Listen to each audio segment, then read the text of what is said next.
오늘은 죽은 바다가 전하는 희망입니다. 8절만 함께 먼저 읽어볼게요. 8절만 함께 읽겠습니다. 그가 내게 이르시되 이 물이 동쪽으로 향하여 흘러 아라바로 내려가서 바다에 이르리니 이 흘러내리는 물로 그 바다의 물이 되살아나리라. 아멘. 예전에 굉장히 감동적인 얘기를 들은 적이 있습니다. 제가 항상 잊지 못하는 감동의 이야기가 있어요. 누가 이렇게 물었습니다. 세상의 모든 물은 왜 바다로 모일까? 비가 내리고 시냇물이 흐르고 강물이 흐르면 다 어디로 모입니까? 바다로 모입니다. 왜 바다로 모일까요? 그렇죠. 맞아요. 바다가 제일 낮게 있기 때문입니다. 바다가 가장 낮은 곳에 있기 때문에 세상 모든 물을 다 받아들이고 그리고 그 안에 생명이 풍성하고 그곳에서 우리는 지구가 그곳에 산다. 너무 감동적이죠. 그래서 "너희는 가장 낮은 곳에 있는 바다 같은 삶을 살아라." 누가 그런 얘기를 했는데요. 너무 감동을 받았어요. 근데 제가 이번 주 말씀을 준비하면서 이 감동이 다 깨졌습니다. 왜냐면 원래 바다가 제일 낮은 곳에 있는 게 맞죠. 근데 바다보다 더 낮은 곳에 바다가 또 있어요. 호수예요, 호수. 근데 이 호수는 사람을 살리기는커녕 죽음의 바다라고 불리운 호수가 이 바다, 이 생명의 바다 밑에 또 있습니다. 네. 그런 그 바다가 있습니다. 그게 바로 사해입니다. 죽음의 바다라고 불립니다. 어 아이들은 제가 여기 이 장면에서 구글 어스를 켜서 보여줬는데 이렇게 돼 있습니다.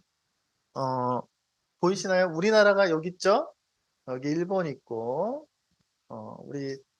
우리 집사님 정 선교사님 여기 있고 우리 예전에 대현이가 살았던 데가 여기 어딘가 합니다. 그리고 여기에 우리 프랑스, 뭐 포르투갈, 뭐 영국 다 있죠. 여기 이탈리아, 저번에 지지난달 튀르키예, 이집트, 여기 지중해가 이렇게 이게 지중해예요. 어, 이 로마가 여기에 있었어요. 되게 모든 단어들이 다 유럽 중심입니다. 지중해. 이 지구의 중심에 있는 바다가 이름이 지중해죠. 그리고 요 끝에 이스라엘이 있습니다. 네. 그리고 여기에 좀 더 확대해 보면 여기에 이스라엘이에요. 네. 여기에 이스라엘이 왜 중요하냐? 여기가 사실은 어 여기 아프리카 북쪽과 아시아와 유럽 전체가 다닐 때 여기가 통로예요. 굉장히 중요합니다. 그래서 지질학적으로도 굉장히 중요한 곳입니다. 여기에 바다 호수가 두 개 있습니다. 북쪽에 호수가 있고요. 남쪽에 호수가 있습니다. 여기가 다 지대가 더 높아요. 여기 지중해가 있고 여기 높은 지대예요. 여긴 다 계곡입니다. 다 협곡이에요. 요 위에 큰 산이 하나 있습니다. 이게 헬몬산입니다. 이스라엘 헬몬산은 만년설이 있을 정도로 굉장히 높은 산입니다. 여기가 다 눈이 있다는 얘기예요. 에베레스트처럼. 여기 눈 녹은 물이 다 흘러서 갈릴리로 들어갑니다. 여기는 물고기가 엄청 많아요. 우리가 얘기했던 그 베드로가 고기 잡는 데가 이겁니다. 지금도 이스라엘 가면은 여기에서 베드로 고기라고 팔아요. 그리고 여기서 요단강이 흐릅니다. 예전에는 이게 큰 강이었는데 점점 여기에 지금은 댐을 다 막아놔서 여기 이제 물을 다 갖다 끌어다 써갖고 여기 지금 되게 쫄쫄쫄 시냇물처럼 돼버렸어요. 그리고 여기가 사해입니다. 예전에랑 사해 모양이 점점 바뀌고 있어요. 왜냐면은 아까 얘기했던 것처럼 물을 다 쓰니까 사해로 들어온 물이 더 적어지고 더 더워지고 하니까 시대가 지나면서 사해가 점점 작아지고 있어요. 하지만 여기에 큰 호수가 있는 겁니다. 이게 오늘 이야기의 주인공인 죽은 바다 사해입니다. 이스라엘에서는 남동쪽에 있고요. 여기가 이제 사우디아라비아예요. 사우디아라비아에서는 북동쪽이죠. 여기가 1년에 연 30도에서 40도 정도예요. 우리나라 한참 더울 때 한여름의 온도가 1년 내내 유지되고 있어요. 엄청 덥겠죠? 그리고 어 여기가 2016년 기준으로 마이너스 430입니다. 그 얘기 뭐냐면 지중해가 여기 있으면 호수가 여기 있는 거예요. 그러니까 지중해를 0으로 봤을 때 요 깊이가 400m 밑에 있는 거예요. 그리고 예루살렘 성전은 여기 있어요. 고원지대 산 위에 있어요. 그러니까 지중해가 있으면 이 옆에서 보면 잘라 보면은 지중해가 있고 예루살렘 산 꼭대기에 예루살렘 성전이 있고 이렇게 깊은 곳에 여기에 이제 사해 바다가 있는 겁니다. 물론 여기에도 물이 들어옵니다. 왜냐하면 매일 500만 톤의 물이 요단강에서 물이 들어와요. 하지만 그거에 들어오는 속도만큼 물이 막 증발하는 겁니다. 더우니까. 그러면은 이게 물이 원래 이런 강물에도 약간의 짠물이 있잖아요. 약간 있어요. 염도가 있습니다. 무기물도 있고요. 그런 게 다 쌓이고 쌓이는데 물은 계속 증발하니까 점점 짜지겠죠. 그래서 지중해가 1kg당 소금 함량이 37g이에요. 여기는 275g입니다. 9배가 짜요. 바닷물보다 9배. 바닷물 마셔봤어요? 예, 바닷물 마시면 막 정신을 못 차리잖아요. 여기는 9배입니다. 그래서 여기는 물에 빠져 죽을 일이 없어요. 왜냐면 물에 퐁당 들어가도 거의 둥둥둥 뜹니다. 사람의 힘으로 물속에 들어가는 건 거의 불가능해요. 웬만한 평범한 사람은. 하지만 물이 소금이기 때문에 굉장히 독성도 강합니다. 당연하겠죠? 그래서 실제로 여기에 해수욕한 사람들이 있어요. 하지만 굉장히 조심해야 됩니다. 가서 사진 찍고 하는데 여기서 일반 성인이라도 바닷물을 많이 마시면 병원에 실려가서 위세척해야 됩니다. 실제로 그런 일들이 종종 있어요. 그리고 여기 이제 이 소금 바다 때문에 피부에 좋다고 또 노화 방지라면서 할아버지 할머니들이 가서 이렇게 둥둥 떠 계시다가 그 소금물 이렇게 홀딱 하셔갖고 이렇게 혈압 올라가고 왜냐면은 엄청 짠 물이 들어오면 혈압이 올라가거든요. 혈압 올라가고 심장 발작 일어나고 이런 일들이 가끔 있어요. 그런 사고들이 나곤 합니다. 그러니까 이 소금 바다가 그럼 물고기가 살 수 있을까요? 당연히 못 살죠. 주위에 나무가 있을까요? 당연히 없죠. 여기는 그래서 이스라엘 사람들이 히브리어로 죽음의 바다라고 불렀습니다. 네. 영어로도 데드시라고 부릅니다. 왜 바다라고 합니까? 호수인데요.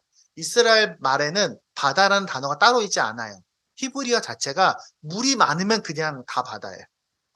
그래서 갈릴리 바다, 사해 바다, 사해 이렇게 부르는 겁니다. 성경에 오늘 이 바다 이야기가 나옵니다. 오늘은 이 바다가 살아나는 이야기를 할 겁니다.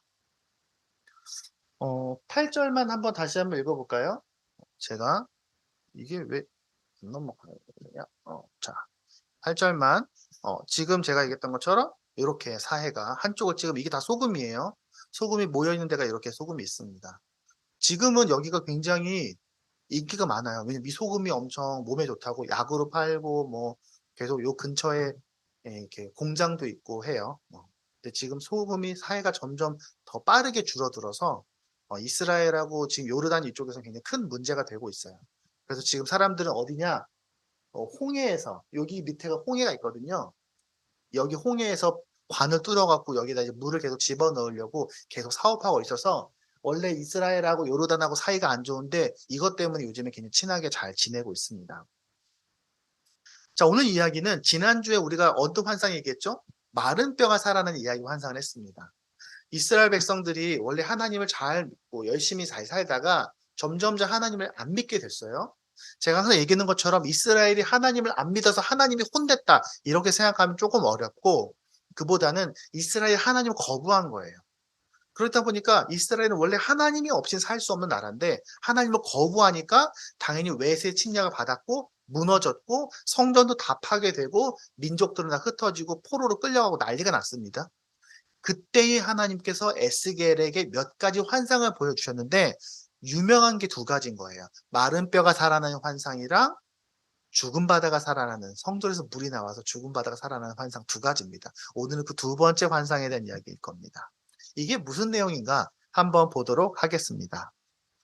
첫 번째는 그 물은 성전에서 나온다는 겁니다. 함께 읽어볼까요? 제가 이거 하나가 주어졌네요. 제가 읽어볼게요. 1절부터인데 그가 나를 데리고 다시 성전으로 갔는데 지금 에스겔은 환상을 보고 있는 거예요. 성전 정면이 동쪽을 향하고 있었는데 그러니까 성전이 있는데요. 성전이 우리나라로 치면 마치 무슨 남쪽을 향한 우리는 집을 남쪽으로 짓지만 이스라엘 성전은 동쪽을 보고 있습니다. 그래서 쉽게 말하면 여기서 성전이 요렇게 여기 예루살렘 있잖아요. 여기 성전이 이렇게 있는 거예요. 동쪽을 보고 성전이 서 있어요. 여기가 정문 여기 동쪽 동문이 있는 겁니다.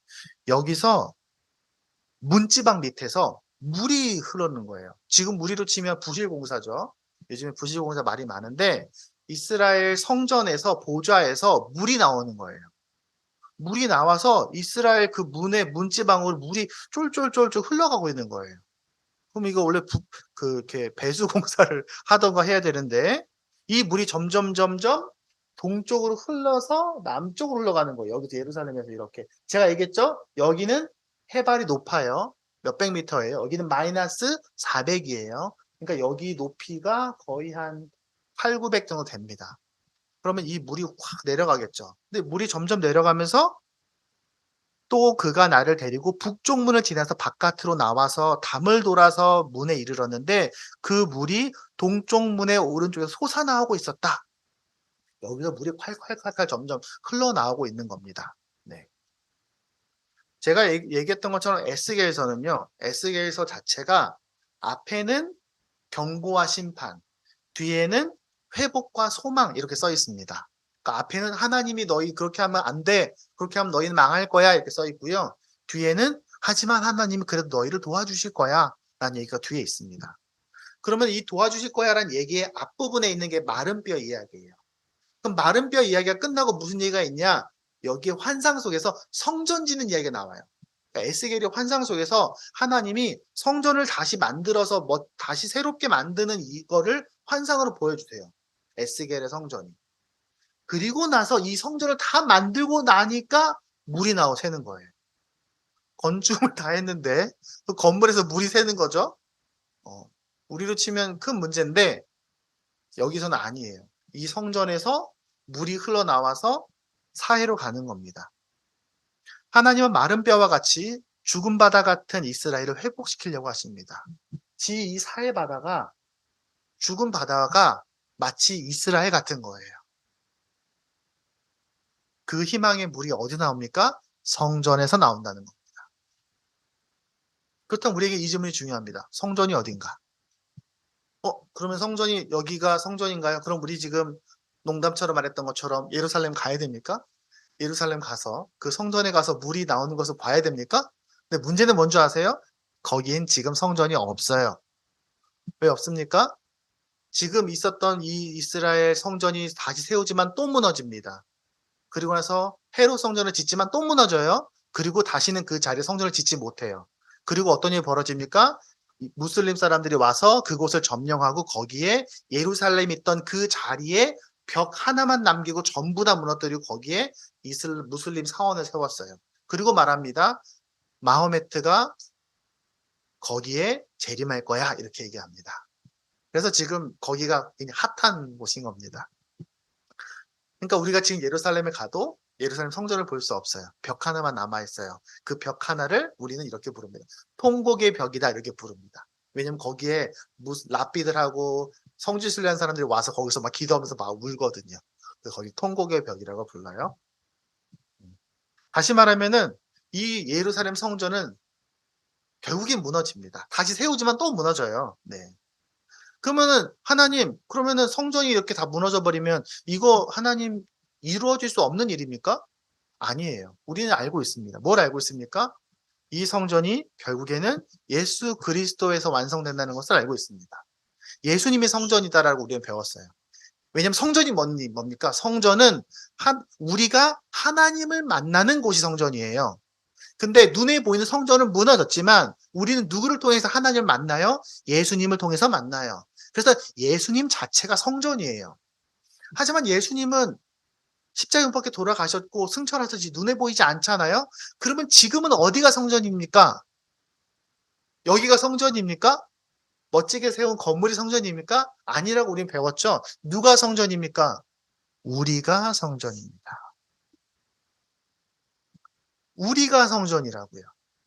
이 환상에서 성전에서 물이 나와서 죽은 바다를 살리는데 이 생명의 물이 나오는 성전이 누구냐? 어디냐? 그럼 지금은 어디에서 나오냐? 이렇게 써 있습니다. 에베소서를 읽어보겠습니다. 그리스도 안에서 건물 전체가 서로 연결돼요. 각각의 건물이에요. 우리가 연결되어서 주님 안에 자라서 성전이 됩니다. 그리스도 안에서 여러분도 함께 세워져서 하나님이 성령으로 거하실 처소가 됩니다. 다시 말하면 죽은 바다를, 지금 이 죽은 바다와 같은 이 세상을 살리는 거룩한 물은 어디서 나옵니까? 우리에게서 나오는 겁니다. 하지만 하나님, 그러기엔 우리가 너무 삶이 힘든데요? 알아요. 하나님도 아셔. 삶은 언제나 문제의 연속이고요. 완전한 해결책은 없습니다. 방학은 영원할 줄 알았는데 이미 방학을 경험한 아이들이 끝난 아이들도 있고 이제 내일 모레면 다시 학교로 가야 된다는 그 미래를 기다리고 있는 아이들도 있습니다. 여러분은 뭐가 답답한가요? 여러분 최근에 저의 주위에 제가 망가지는 게 되게 많았어요. 한 3주 전에 제 사무실에 있는 아이맥이 망가져서 그거 한 2주 동안 고쳤어요. 고친다고 막 야근하고 주말에도 막 가서 고치고 백업한다고 난리를 쳤습니다. 네. 근데 결국 고쳤어요. 저희 집 보일러가 망가졌어요. 그래서 주말에 와서 결국에 고쳤어요. 저희 집 전등이 아니라 그 정전이 됐었어요. 그것도 어떻게 고쳤어요. 저희 집 작은 방 창문형 에어컨이 망가졌어요. 네, 오늘 아침에 AS 접수됐다고 문자가 왔습니다. 이 세상이 계속 망가져 가는 것 같아요. 돈이 많으면 문제가 해결될까요? 여러분 공부를 잘하면 문제가 해결이 될까요? 건강이 짱짱해지면은 병이 다 나으면 해결이 될까요? 우리 삶에 완전히 희망이 생기는 걸까요? 아니요, 그건 일시적이에요. 일시적이에요. 우리에게는 마르지 않는 희망이 필요합니다. 그래서 우리가 제일 중요한 건 뭡니까? 우리가 성전이냐? 내가 정말 성전이냐라는 질문을 해야 되는 거예요. 요즘에 마트에 그 커피숍에 가면 예전에는 플라스틱 빨대를 줬어요. 요즘에 여기도 플라스틱 빨대를 주죠. 근데 요즘에 점점 어디로 갑니까? 요즘에 큰 편의점에 가면은 요즘에 체인에 가면은 다 종이 빨대로 많이 바뀌었습니다. 물론 뭐 그것도 말이 있긴 하지만 종이 빨대를 꼽고 한참을 쓰다 보면요. 흐물흐물해져요. 저보다 종이 빨대가 커피를 더 빨리 흡수하는 것 같아요. 어. 제일 시원한 부분은 종이 빨대가 다 마시고 있는 것 같아요. 근데 희망의 통로가 되면 우리가 가장 먼저 그 은혜를 경험합니다. 하나님은 우리에게 희망의 목적지, 종착지가 되라고 하시는 것이 아니에요. 우리가 너희는 사해니까 내가 너희에게 물을 흘려 보내 줄게라고 말하시는 게 아니라 너희가 성전이야. 너희가 나와 함께 이 세상을 바꾸는 거야. 이 세상을 고치는 거야. 하나님 우리에게 은혜를 주세요. 은혜를 주세요. 희망을 주세요라고 기도하지만 하나님이 우리에게 그리시는 그림은 그래. 내가 너를 통해서 세상을 바꿀 거야. 근데 그 희망을 제일 먼저 너가 경험할 거야. 라고 말씀하시는 겁니다. 여러분, 그러면 우리가 답답할 때 기도해야 됩니다. 저를 도와주세요가 아니라 여러분을 통해 세상을 바꾸실 것이기 때문에 여러분 답답할수록 말씀 한 구절을 찾아서 읽어보세요. 뭐가라도 바뀝니다. 하나님은 절대로 그걸 가만두지 않으십니다. 여러분 답답하기 때문에 이 예배가 소중한 거예요. 잘 못 알아들어도요. 오늘 사실은 아이들은 제가 하는 말을 다 못 알아들을 거예요. 하지만 한 문장이라도 혹시 기억이 났다면 그것만 기억해도 돼요. 한 단어라도 괜찮습니다. 그래서 우리가 성전이 될수록 우리가 하나님의 복이 흘러가는 통로가 될수록 우리에겐 희망이 생기는 거예요. 그게 공식입니다. 그래서 오늘 아이들에게 물어봤어요. 오늘 요 부분을 우리 아이들과 나눴는데 그래서 아이들이 내가 내 친구를 사랑해주고 내가 내 친구를 위해서 위로해주고 내가 그렇게 사람들을 세상에 성전이 되어 갈 때 하나님이 우리에게 더 큰 희망으로 채우실 겁니다.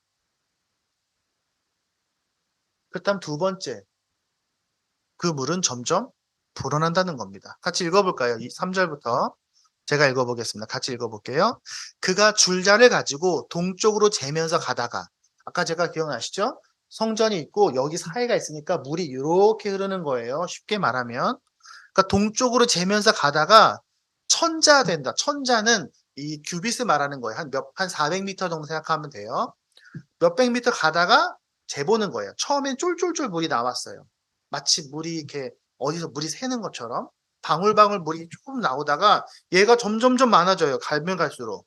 그러니까 처음에 가서는 나더러 물을 재봐라, 물을 건너봐라 하니까 물이 발목까지 찹니다. 발목이니까 요 정도 찼겠죠. 찰랑찰랑 물이 새는 거예요.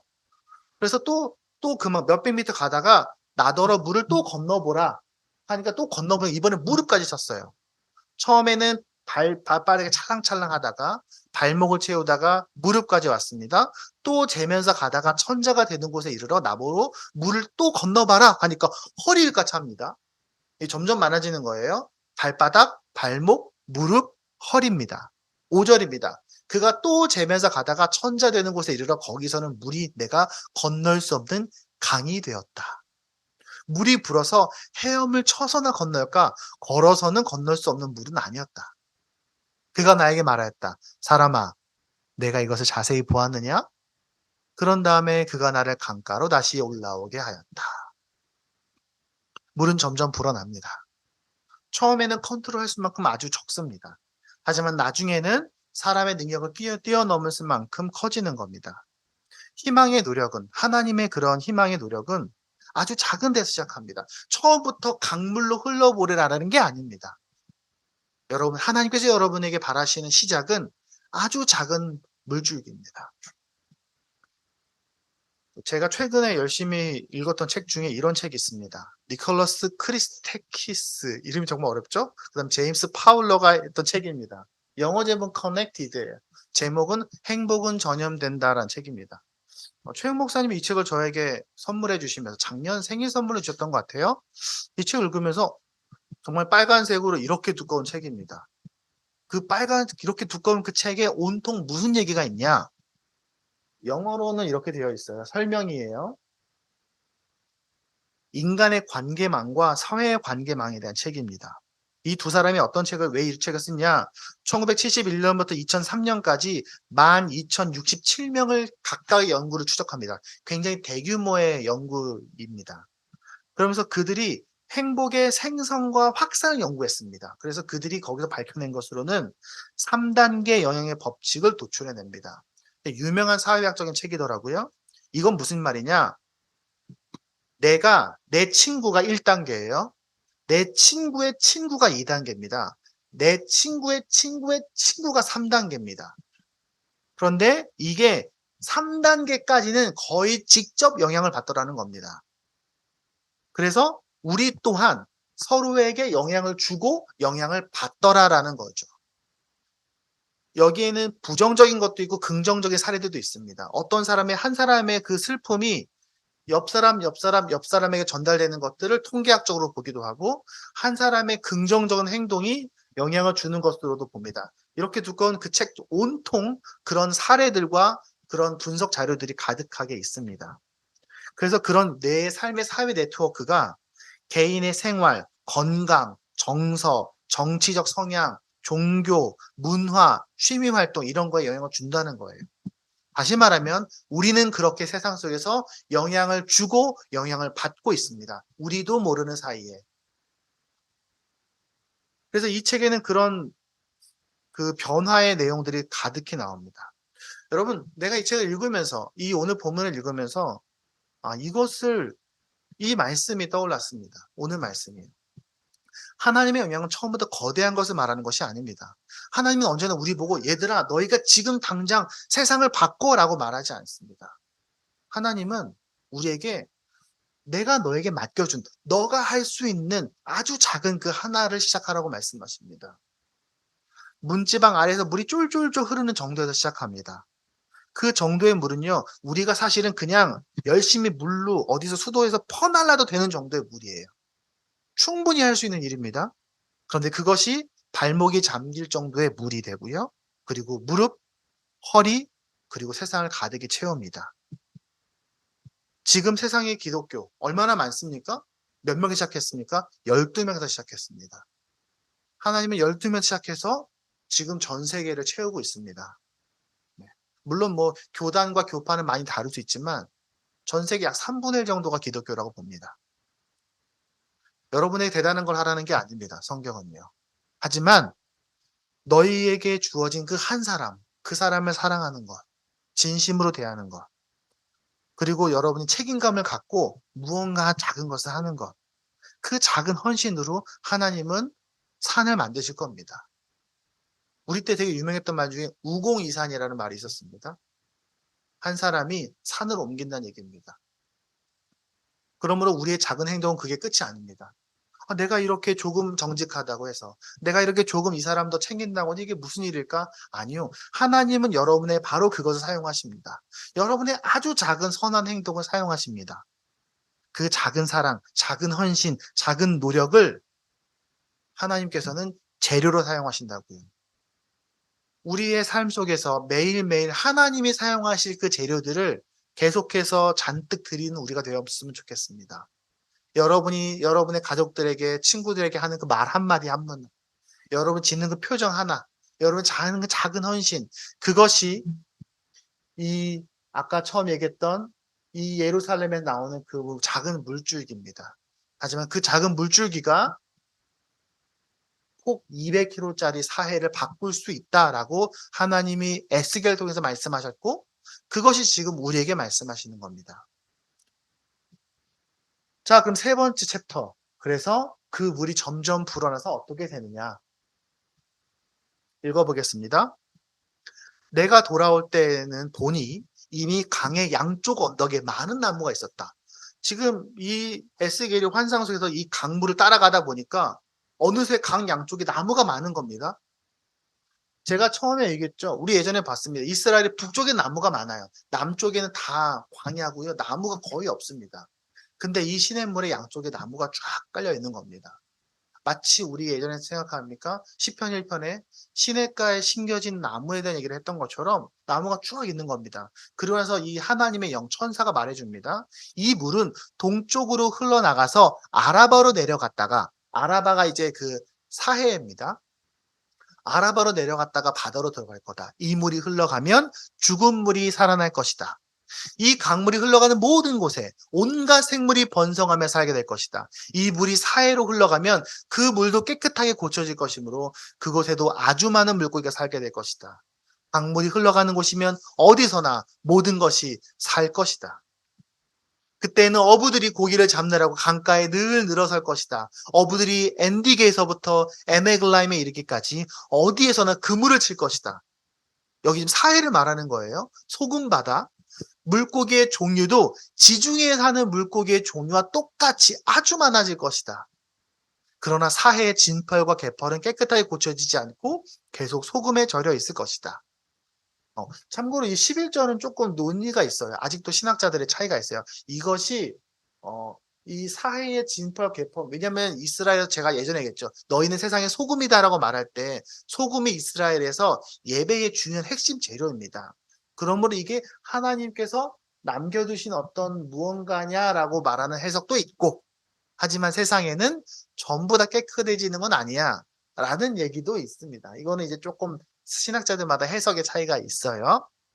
근데 12절이 이렇게 됐습니다. 그 강가에는 이쪽이나 저쪽 언덕에 똑같이 온갖 종류의 먹을 과일나무가 자라고 그 모든 잎도 시들지 않고 그 열매도 끊이지 않을 것이다. 나무들은 달마다 새로운 열매를 맺을 것인데 그것은 그 강물이 성소에부터 흘러나오기 때문이다. 그 과일은 사람들이 먹고 그 잎은 약재로 쓸 것이다.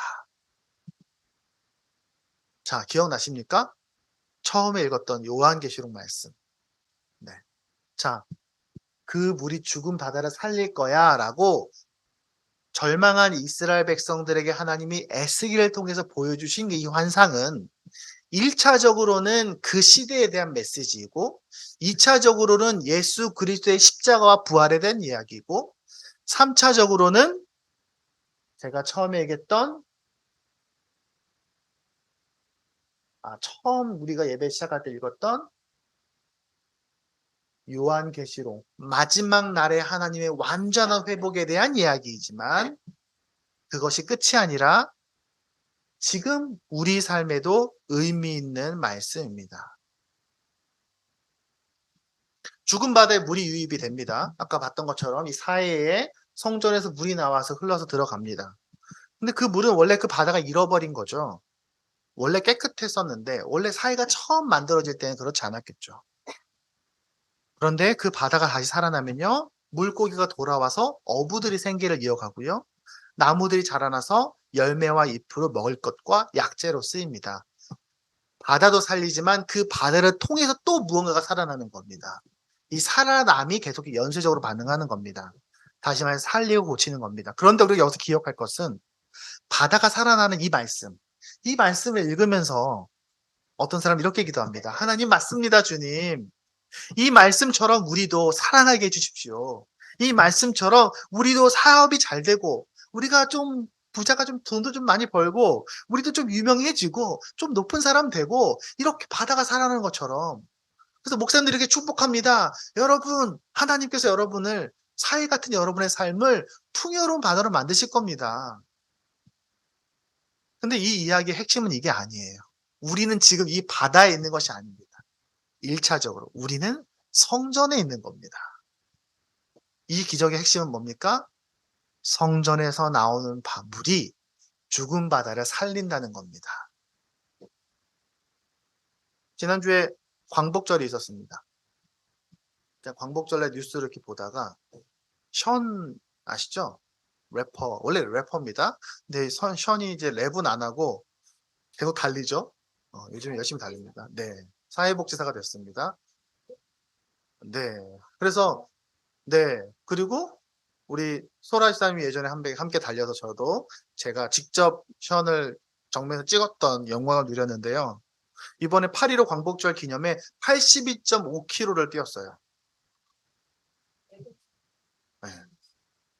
원래 마라톤이 42.195잖아요. 거의 2배를 뛴 겁니다. 근데 이걸 연속으로 뛰면은 훨씬 힘들었을 겁니다. 근데 815라고 81.5km를 뛰었고요. 혼자 뛴 것도 아니고 815명이랑 같이 뛰었습니다. 그리고 그 사람들만 뛰었냐?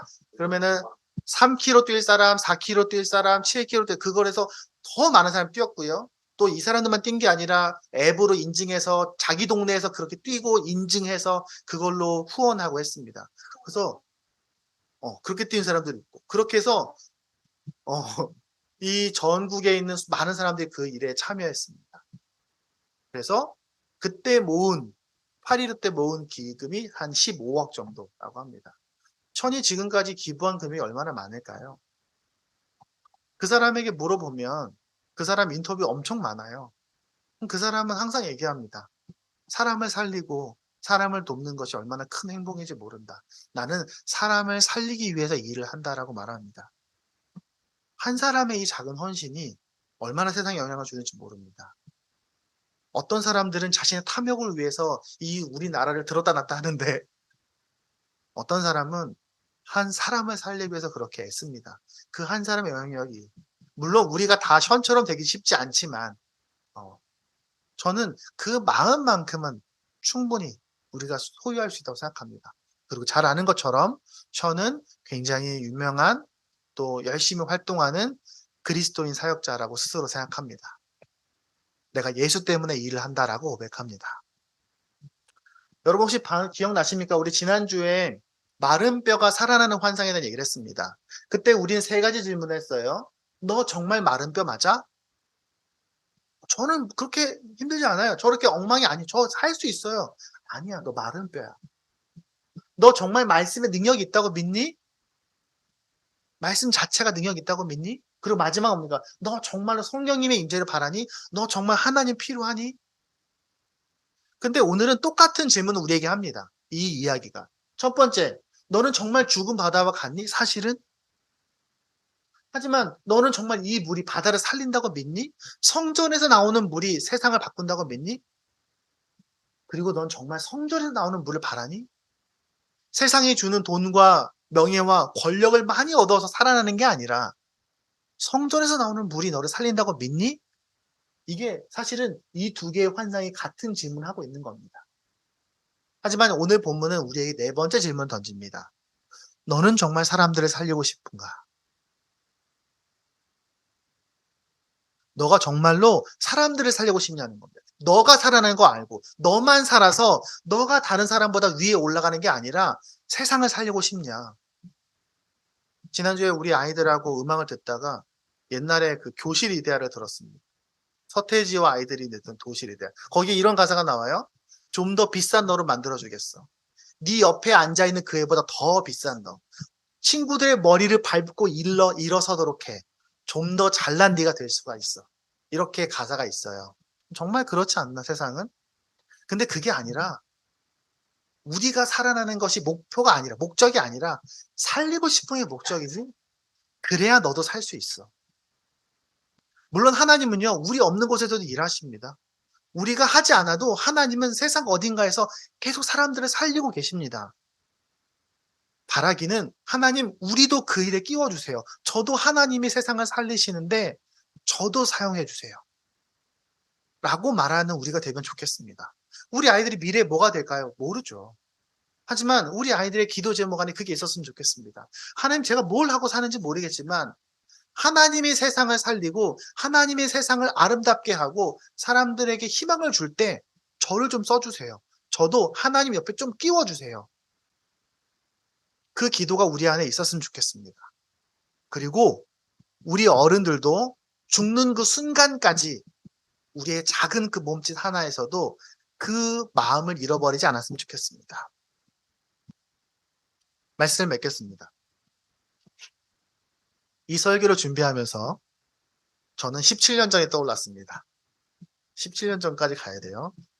왜냐면 제가 이 본문으로 설교를 한다고 하니까 유아가 저에게 농담을 하나 걸렸어요. 아빠, 17년 전 던졌던 떡밥을 이제서 회수하는 거군요. 제가 유아한테 그랬거든요.